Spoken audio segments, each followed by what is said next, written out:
So hello guys, welcome to my channel. আজকে চলে এসেছি একটা নতুন ভিডিও নিয়ে। আজকে আমি কেক বানাবো। কালকে আমার দিদির জন্মদিন, সেই জন্য আমি ভাবলাম যে চলো আজকে একটা কেক বানানো যাক ওর জন্যে। তাই জন্যই আমি সব কিছুখানে নিয়ে রেডি। এখন আমি কেক বানাবো। তো একটা ঘটনা তোমাদের সাথে শেয়ার করি।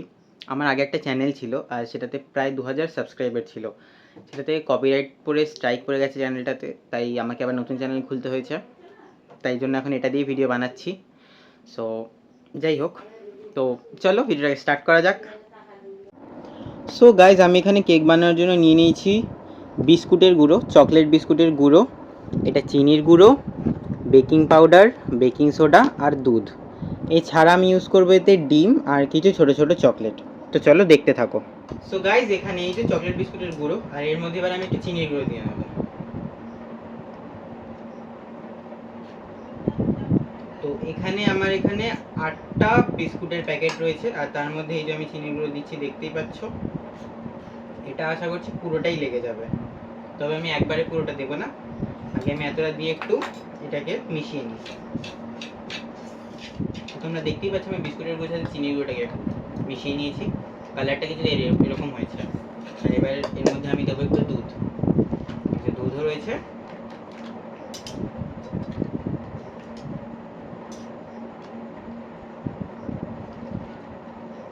দুধটা আমাকে একটু একটু করে দিতে হবে, যদি বেশি হয়ে যায় তাহলে তো ওর অসুবিধা হবে। তো চলো এবার এটাকে ভালো করে মিশিয়ে নিই,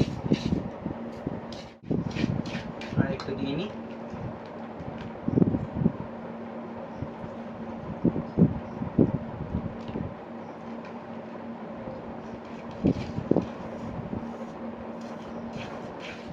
এই ব্যাটারটা যেন খুব বেশি ঘন না হয়, আবার খুব বেশি যাতে পাতলাও না হয়, সেই দিকটা আমাদের নজর রাখতে হবে। আমার এখানে একটু ঘনই রয়েছে, তাই আমি আরেকটু দিয়ে নেব। কিন্তু খেয়াল রাখতে হবে যেন দুধ বেশি না পড়ে যায়, পাতলা হয়ে গেলে কিন্তু অসুবিধা হবে।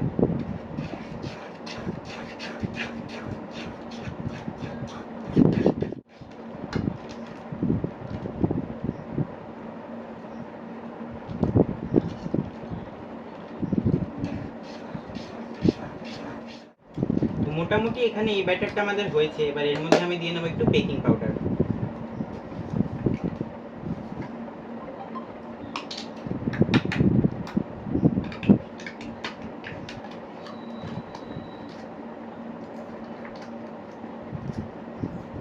বেকিং পাউডারটা দেখে শুনে দিতে হবে।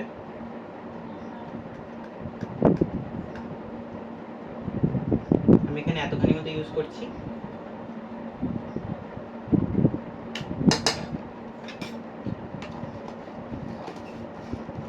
এবার দিয়ে নেবো এর মধ্যে বেকিং সোডা।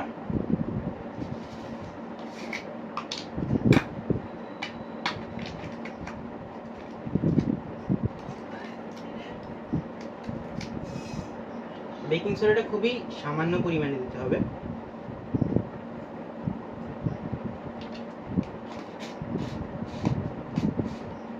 চলো এবার এটাকে মিশিয়ে নিই। এটাকে মিশিয়ে নিচ্ছি ভালো করে। এবার এর মধ্যে দিয়ে দেবো আমি একটু ভ্যানিলা এসেন্স। তো আমি এই ঢাকনার 1 ঢাকনা মতো দিচ্ছি।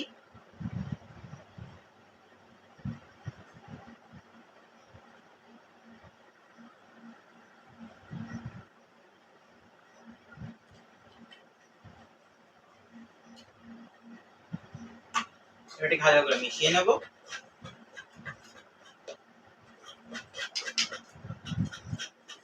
এতে ফ্লেভারটা ভালো আসবে আর স্মেলটাও ভালো বেরোবে। এবার আমি এর মধ্যে একটু ডিম দিয়ে নেব।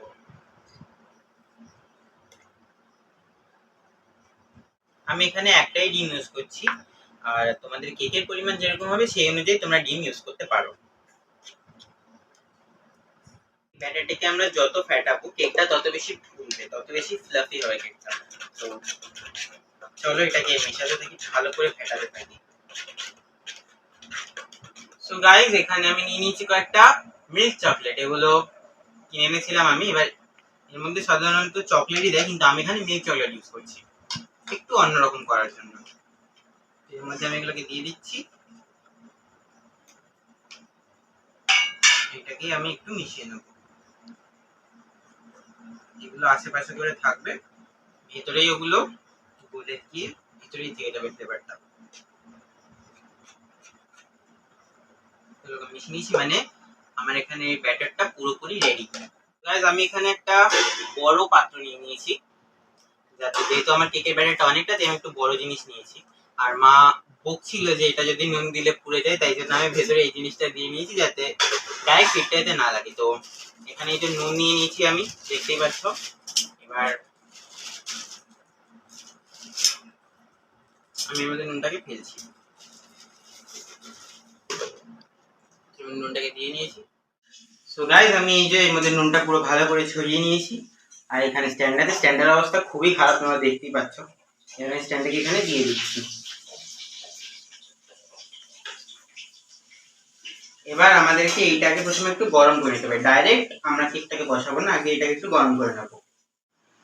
তো গাইস আমার এবারে এইটার মধ্যে ব্যাটারটাকে ঢালবো, এটার মধ্যে আমি হালকা করে একটু তেল দিয়ে নিচ্ছি যাতে কেকটা লেগে না যায়।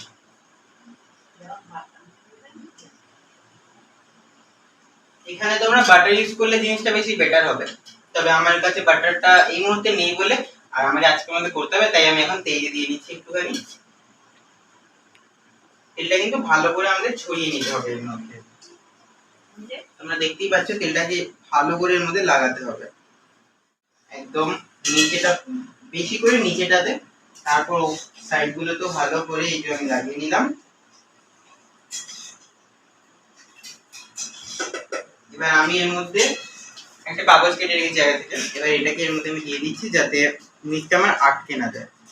আমি এটাকে উপর থেকে দিয়ে দিচ্ছি হালকা করে। এই যে দেখতে পাচ্ছ কাগজটা একদম ভালো করে বসে গেছে ওর মধ্যে। এবার এর মধ্যে আমাদের ব্যাটারটা ঢেলে দিতে হবে। এবার এটাকে আমি একটু করে এর মধ্যে ঢেলে নেব।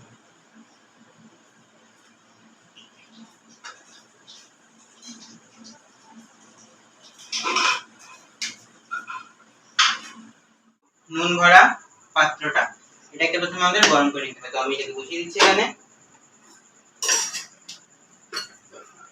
আচ্ছা এখন আমি এটাকে জ্বালিয়ে নিলাম। প্রথমে আমি এটাকে বসিয়ে দিলাম, এবার এটাকে ঢেকে দেবো আমরা।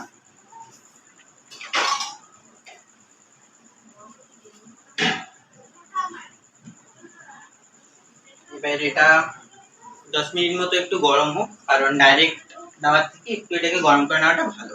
আমি এটাকে করে নিচ্ছি। আর আরেকটা জিনিস তোমাদের বলে রাখি, আমি যে শুধু সাদা তেল দিলাম, তোমরা যদি বাটার ইউজ করো তাহলে অবশ্যই তার মধ্যে কর্নফ্লাওয়ারটা দিতে ভুলবে না। কর্নফ্লাওয়ারটা দিলে জিনিসটা ভালোভাবে বেরিয়ে আসবে, নাহলে আটকেও যেতে পারে। সো ওর মধ্যে কর্নফ্লাওয়ার দিয়ে একটু ছড়িয়ে নেবে, তাহলে ভালো হবে, ভালো মতো বেরিয়ে আসবে কেকটা বেরোনোর সময়। তো এখন এটা গরম হতে দাও, দেখতে থাকো। বেশ একটু চটপট চটপট করছে, তো আমি মনে হচ্ছে এবার গরম মোটামুটি হয়েছে,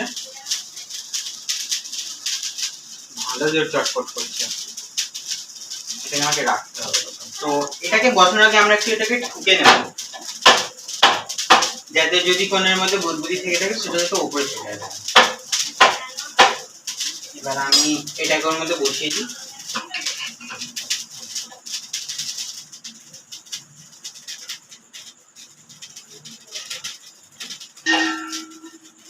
এই যে গাইস আমি যেটাকে বসিয়ে দিয়েছি এর মধ্যে, দেখতে পাচ্ছ তোমরা। এবার আমি এটাকে ঢেকে দেবো।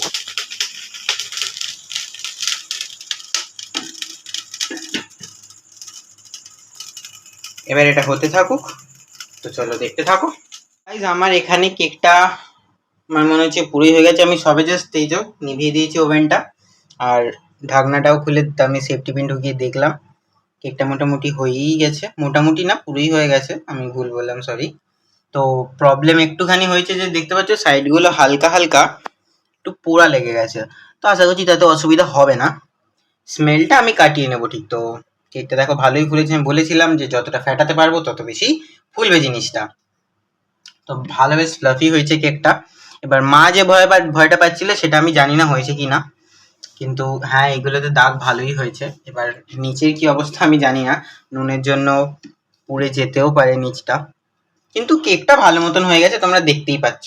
এবার এখন এর মতো চলো, তো চলো গাইস আমি ভিডিওটাকে এখন এখানেই শেষ করছি।